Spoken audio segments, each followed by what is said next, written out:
What it do, what it does, what it did. Welcome into the big hit. Unfortunately, I'm today's show's host, Jake Taylor, but don't fret because we've got the best talent around talking about NBA. Jeff Hart, Garrett Clark, NFL, Josh Nist, Kaylee Wenderoth, and MLB. Stephen Langdon Jr., Jake Sabonik. We have a great show. It's a World Series preview. There are fights in the NBA. We don't know what's going on in the NFL. Who's going to win? I don't know. Maybe the Rams, maybe the Steelers, maybe the Cleveland freaking Browns. Anyway, sit down, shut up, drink a beer. Enjoy the show.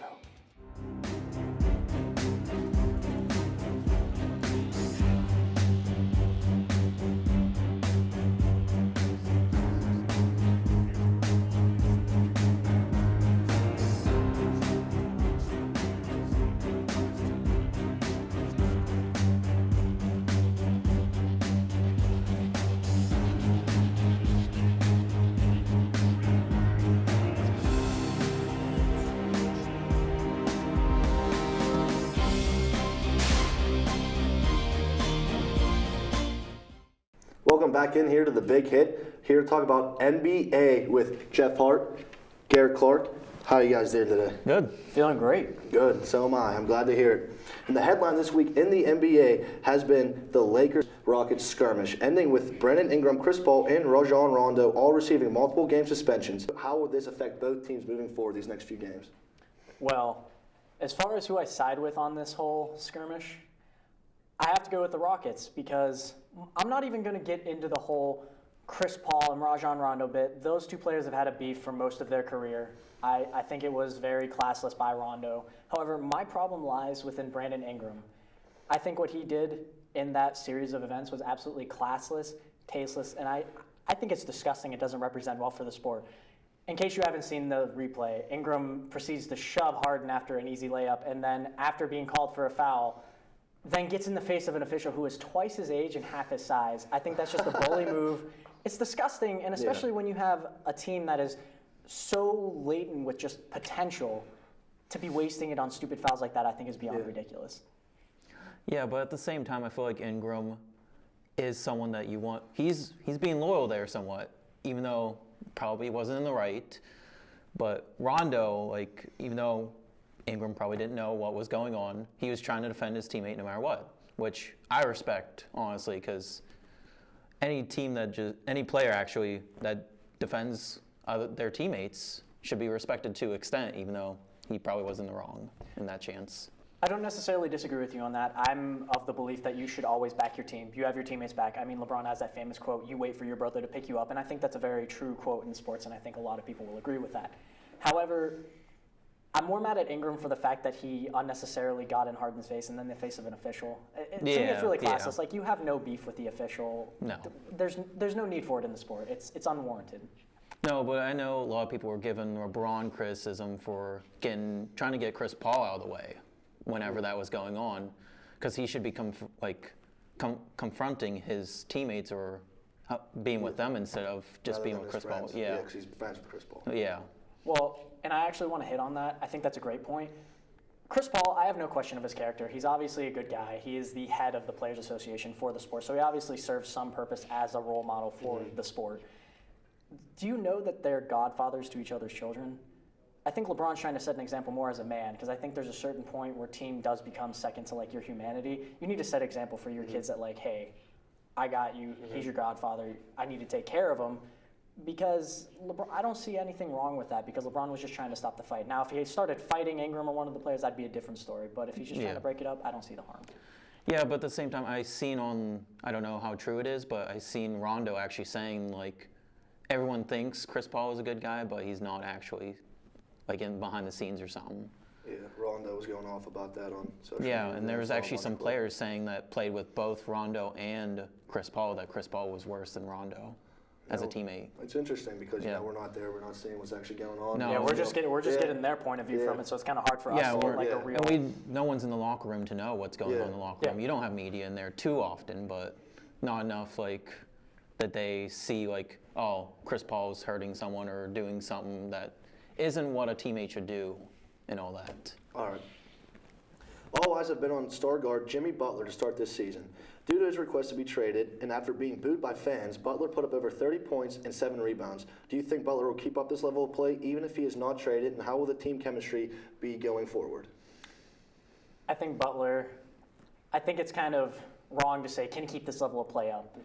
Because I think this is what Jimmy Butler is capable of. I mean, over the last 3 to 4 years of his career, has averaged over 22 points and has a ridiculous field percentage from the field. He's a star defender, and I think the way the Timberwolves have handled the situation is really, I think it's wrong to treat a perennial all-star like Jimmy Butler the way they have. When you request a trade, you should respect that and not try to botch the trades of other teams because you want to keep them. I think it is your job to look out for the happiness of the team and the players, and I think it's messing with it. So I think Butler's going to keep it up because I don't think he's doing anything that's out of the norm.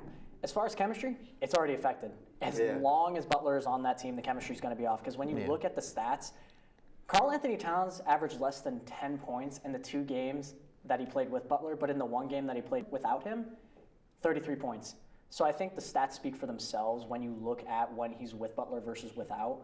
I mean, I think Karl Anthony Towns is a star talent and has room to develop. However, I think the whole team chemistry is thrown off because of the comments. Yeah, I feel like at the same time, they just need to find out what the issue is because we're just hearing it from Jimmy Butler. We don't know if Cat's saying anything, or he even said about Wiggins being an issue also. That front office needs to find out, like, is this true or not? Because we don't know if Jimmy... I would trust Jimmy Butler, but at the same time, you got to get other people's point of views, even other teammates or anything, about this first before trying to do anything.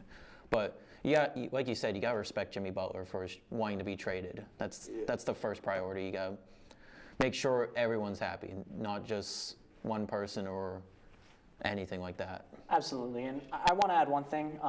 If you tune in on every Monday, Wednesday, Friday on Sports Talk Live, we hit this subject last Friday.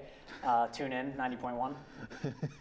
We previously discussed the Jimmy Butler situation, and we heard media reports that Karl Anthony Towns and the starters got beat by Jimmy Butler and the third bench. Like, that is ridiculous. And then to hear that they were laughing about it, to me that shows a lack of professionalism and a lack of competitive drive and fervor for the sport. And I don't see that in Karl Anthony Towns and Wiggins because of those reports that we are hearing from the media, not the players. That is the media. That's just funny. That's all I have to say. It's a joke. I mean, seriously, you're a professional. You need to act like it. Yeah. And, so even though it's only 1 week of the NBA season, many are proclaiming that Anthony Davis is the MVP favorite for this year. What would it take for him to obtain this, and who do you think will be the NBA's most valuable player come year's end? Pretty much Anthony Davis has to make at least the finals or close to the finals because he has not done that at all for that team. He's made the playoffs, but not quite to the finals or anything by himself. And that's going to be the turning point, I feel like. Okay. I don't think it's going to take that. No. Basketball is a hard sport to get to the championship and win a chip. It's hard to get a chip in basketball. It really is because especially right now when you have the Warriors, and I think the Rockets will get it together towards the end of the season. There's still a lot of chemistry problems because they have new players and have lost the old ones. I think Davis will get it simply because he has finished in the top 5 for MVP voting the last few years. Usually it's the most covered player with the most notoriety and like media publicity that gets the award rather than maybe the most qualified player. Because when you look at the stats of some of the players that were runner-ups, their stats are better. However, they kind of have a better, media light on them. That's why I feel like maybe if he does get farther in the playoffs, he'll get more media coverage, which will probably help him get the MVP award. Yeah, I could definitely see where you're coming from on that. I'm inclined to agree with you, honestly. I don't think it deserves to be him, though. I think it deserves to be Kemba Walker. Walker's statistics this season have been phenomenal. His percentage from 3, and they're a very similar type of. They play a very similar type of role on their team. They're surrounded by role players. They're the star of their team. Walker's undersized and doesn't get the media publicity. And he's on the Hornets, who have not been a fame franchise. They've gone through a lot of turnover. I think when you look at his stats, I think they're great. He's averaging 33 points and 5 assists on the season so far. It's early to tell, but I think he's going to really step it up this season. That's a good question to ask for MVP, honestly, because there's a lot of candidates. Like LeBron James could be one, depending on how the season will go. Any of the Warriors players could be it. James Harden. Russell Westbrook actually could be one, too.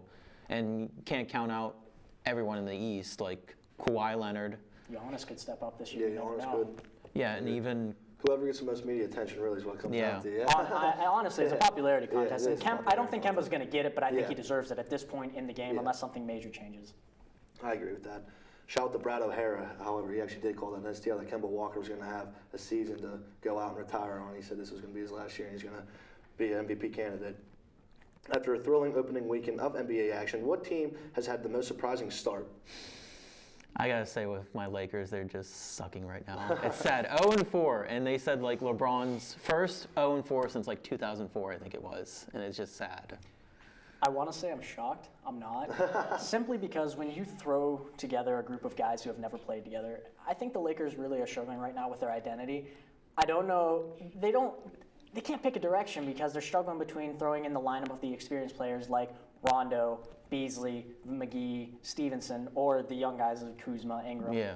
They're like, should we try to win right now, or should we try to develop those players but wait another year? And LeBron, you never know, the cliff might come. We all keep waiting, but LeBron, obviously, his accolades speak for themselves. My most surprising start to the season, the Mavericks. Luka Doncic, Dennis Smith, and DeAndre Jordan look amazing together. I think Lob City may return because I think Dennis Smith is a star point guard and he is really developing.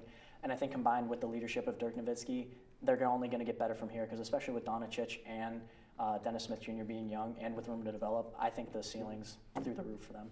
Who is your favorite to go to the NBA Finals? Everyone will probably hate me for this, but it's gotta be Warriors. Warriors are the one team that's gonna go to the finals no matter what, even though the Rockets might, or even the Lakers might, depending on how the season goes. It's possible. I feel like could, but I doubt it. I don't hate on you for the Warriors thing as much as I don't want them to go because I'm tired of the super teams. That just because a team is good doesn't mean that they're not deserving of going. I mean, it's funny how sports work. Think about this. Sports is the only world where if you're too good, people hate you. Like, imagine a doctor going, I'm going to mess this one up because, I'm too good. Yeah.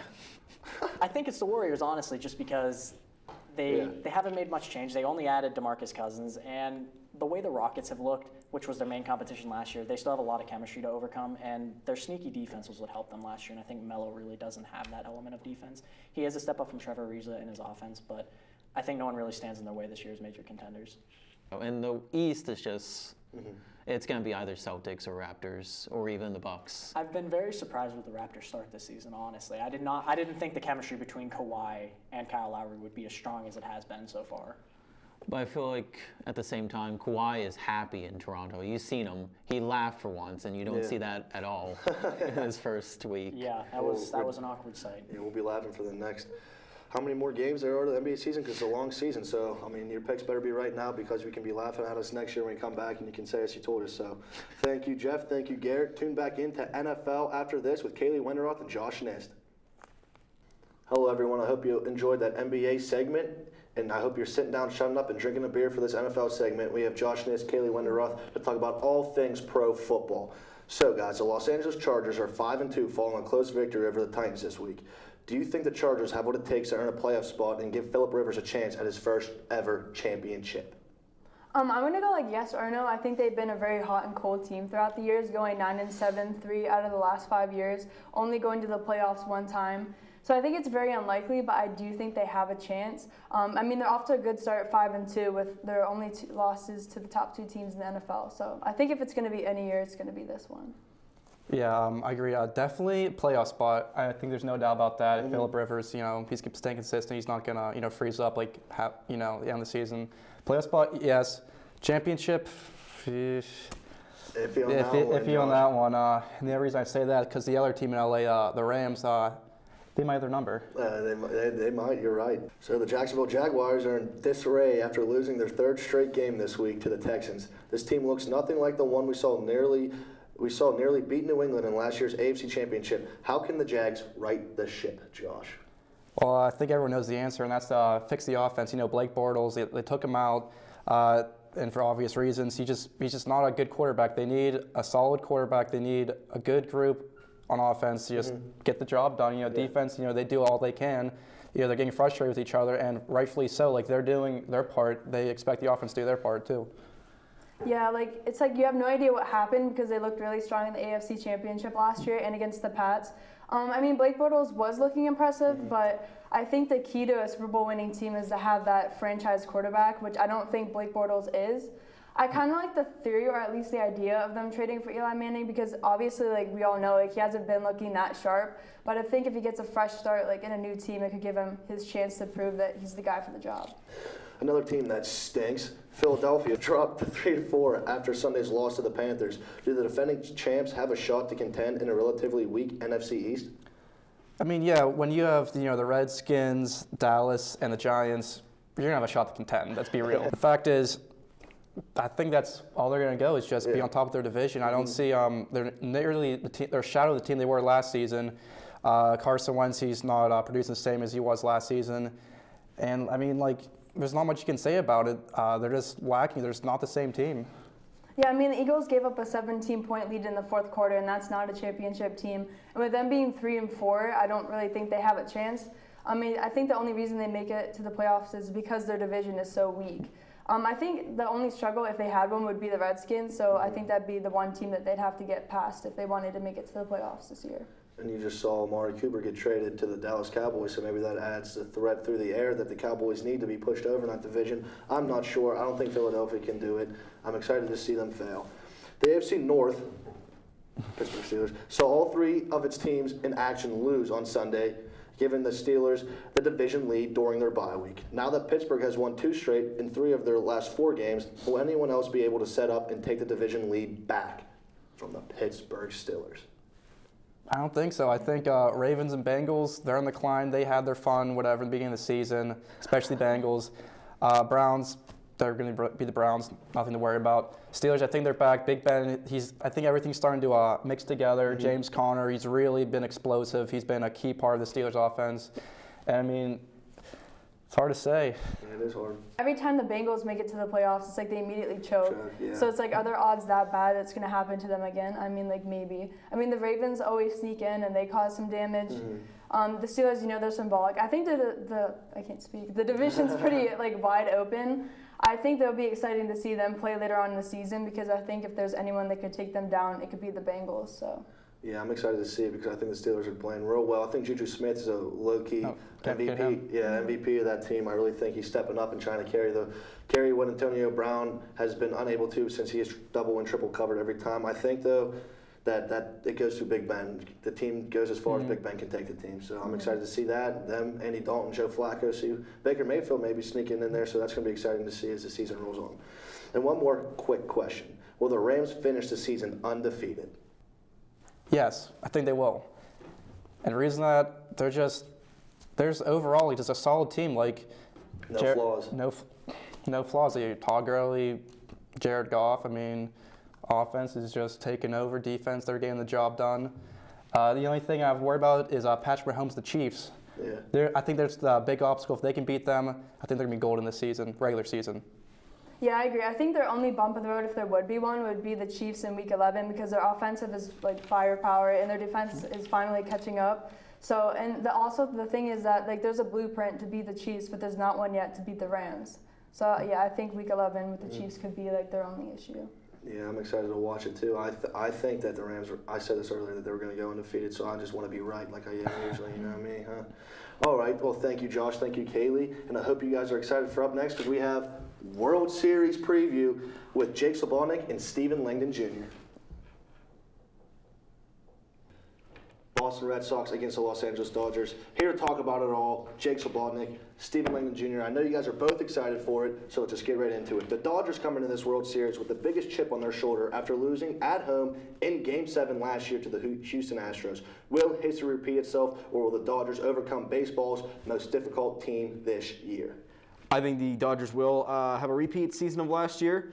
We saw them choke. Absolutely, they needed the Heimlich maneuver or something in Game 7 last year against the Astros.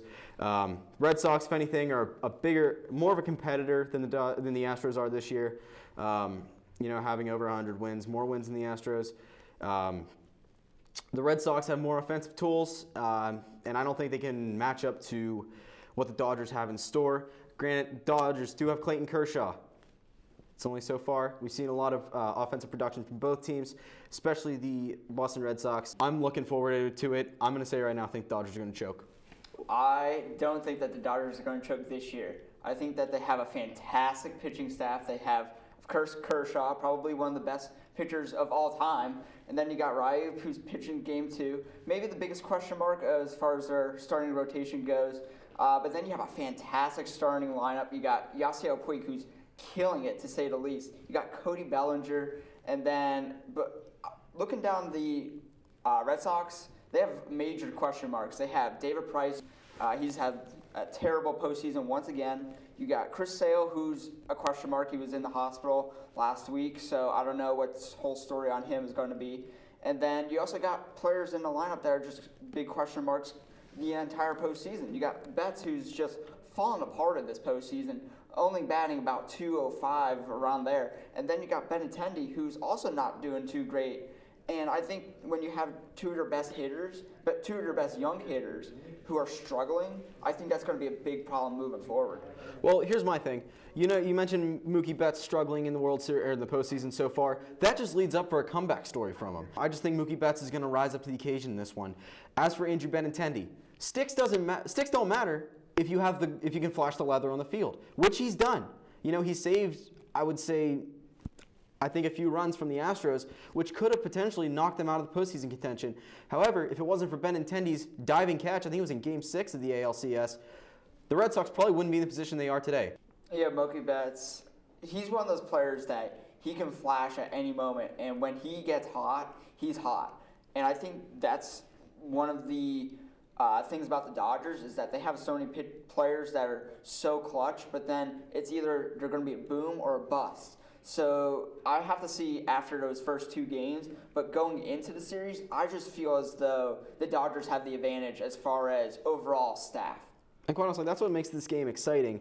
You got 2 teams. You don't know how they're going to pan out. Red Sox haven't been to the World Series in how long? They are hungry for a championship. But the Dodgers come into this with a huge chip on their shoulder, losing at home, giving up the title in their own home turf last year. They want to come in and prove themselves yet again that they're worthy of it. And, you know, stick it to the man, saying Red Sox aren't all that. They're going to come in this year and win it. I don't know. I'm still sticking though that the Red Sox are winning it. Well, you know, if anyone chokes, I hope it's Clayton Kershaw, because I'd love to see him get mouth-to-mouth CPR. Anyway, we saw a unique style of coaching during the NLCS where the closer would start the game and would close it out. Will we see this during the World Series? If so, from who? And who would be the pitcher given the different role? I want to see it happen. I thought it was a unique strategy by both managers, but you don't want to make a mistake too early in the game. It's a closer. You want them to shut the door on the thing. And if they can't come in the 9th and provide relief, that's one less arm in the bullpen. But the Red Sox, you look at Craig Kimbrell, he's put up 7.71 ERA this postseason. That may play a factor in this because I think he's going to come in the World Series. They may shift him around a little bit. They're going to see, oh, he's not all that. Yeah, he's a little shaky on the mound. They're going to try to maybe shake things up, bring in something you're unexpecting, like Kimbrell. So I'm thinking the Red Sox have more of a chance of bringing in a closer to start the game and then bringing in a starter to relieve it or to shut the door on the thing. The question is, I don't know who the starter would be. Maybe Nathan Eovaldi. The Dodgers, Kenley Jansen is their dominant closer. There is no way he's coming in and starting the game. Maybe Ryan Madsen we'll see start, but that's a long shot. Yeah, as far as the Dodgers go, they have certain roles in that bullpen, and they follow those rules. They have their setup people. They know every person in that bullpen knows what their role is and does it to the best of their abilities. Because Ryan Madsen, he was with the Phillies, more of a middle reliever guy, but has been, as the years have gone on, he's been more of a setup guy, maybe 7th or 8th guy. But just Jensen, like you said, is just a ninth inning guy.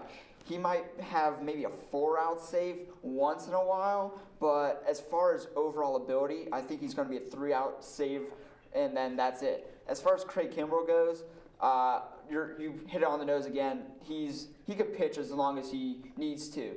And that's one of the best things about him being with Boston is because you never know what the starters are going to be. So if you need him to come in and get a 6-out save, he has no problem doing so.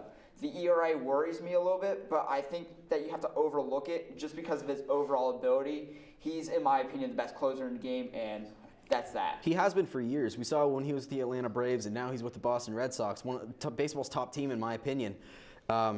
So to say that he's having a little bit of a slump year, but again, if they shift him around a little bit, maybe something positive will come out of it, and I'm expecting that out of Kimbrell. You guys' passion's really starting to make me hot and sweaty, and I love it. I'm probably going to need a glass of milk after this. Which lineup faces the biggest challenge? This is a hard question. I wrote the thing, but right now I'm going to say that the Dodgers have more difficulty when it comes to facing the Red Sox pitching. Yeah, you do have Clayton Kershaw, who's got nasty junk, but Chris Sale and the rest of the Boston rotation can provide some velocity behind their pitches. And as far as we've seen it, so far the Dodgers have more experience against Sale. Actually, reverse that. They don't have much experience against Sale. The Red Sox lineup has more experience with Kershaw. As you've seen their numbers, more players are veterans. They're more experienced with him. There's a lot of young talent on the Dodgers. I think Chris Sale can take advantage of it because, they're young, they're scared. This is their first World Series, for most of them at least. If Chris Sale can command the strike zone real well with his fastball, maybe with his changeup, but definitely with his fastball and slider, they're going to have an easy ride to the World Series. And, you got hidden talents. Nathan Eovaldi's really stepped up for the Boston Red Sox. I know I mentioned him a lot, but he's got nasty stuff. He wasn't like this when he was in Florida. He's now with the change of pitching coaching with the Red Sox.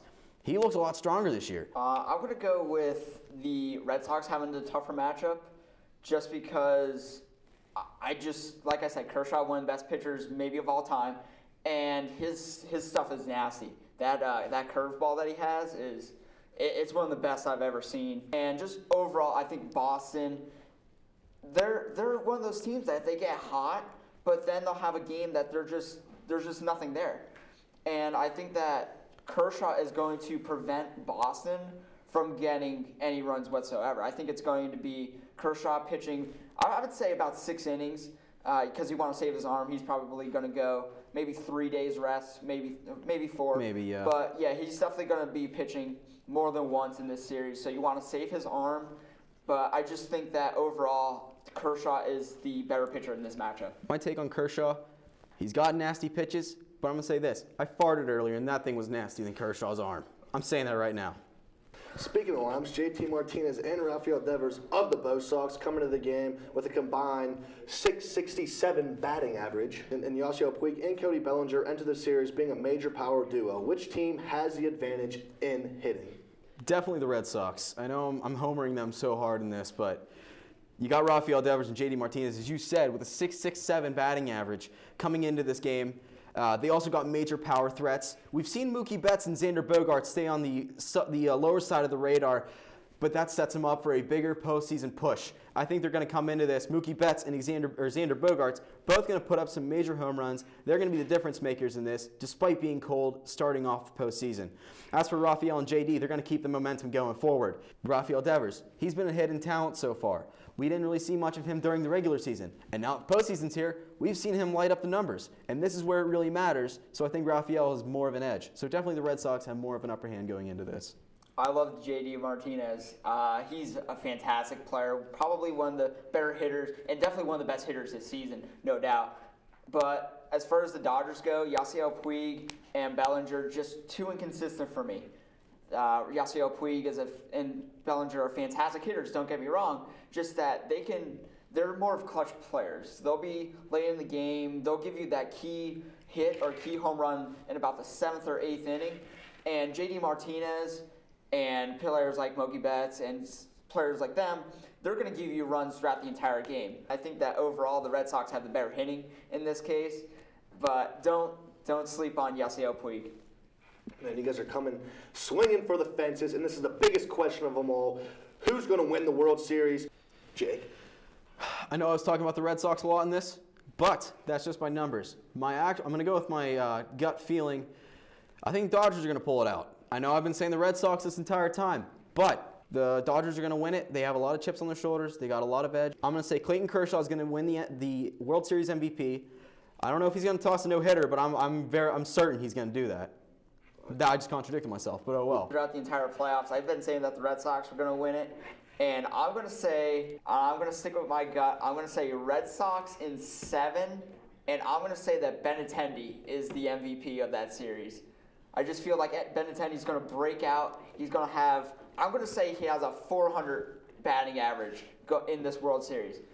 Well, I mean, they say it's not over till the fat lady sings, but But my Hey, mom's she in could be her- sweet. She could be singing "Sweet Caroline." We don't know about that. Yeah, we don't know. You never know. And thank you guys. Brought a lot of passion, a lot of great analysis. This is why everyone tunes into the Big Hit World Series. Jake Savant, Stephen Langdon Jr.,